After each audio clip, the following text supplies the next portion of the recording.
பார்த்தோம்னா latest technology மிஷின்ஸை கொண்டு வரதுல SBS machines வந்து கிட்டத்தட்ட ஒரு 6 வருஷமா நிறைய புதிய தொழில்நுட்பங்களை கொண்டு வந்துட்டு இருக்கோம்.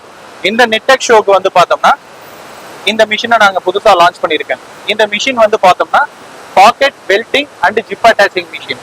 இந்த மிஷினோட மேஜர் இதே வந்து பார்த்தோம்னா பேண்ட் பண்றவங்களுக்கு ரொம்ப சஃபிஷியண்டாகவும், ட்ராக் பேண்ட் பண்றவங்களுக்கும், ஷார்ட்ஸ் பண்றவங்களுக்கு ரொம்ப ஹெல்ப்ஃபுல்லா இருக்கும்.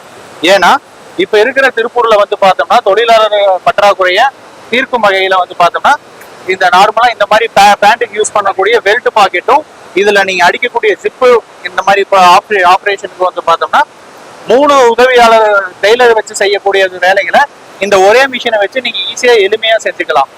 இது வந்து பார்த்தோம்னா 1 மணி நேரத்துக்கு வந்து பார்த்தோம்னா 120 to 150 பீஸ் வரையும் வந்து பார்த்தோம்னா இந்த ஒரு மிஷினை வச்சு நீங்க யூஸ் பண்ணிக்க முடியும். பிளஸ் இந்த மிஷினோட காஸ்ட் வைஸ் வந்து பார்த்தோம்னா நார்மலா நீங்க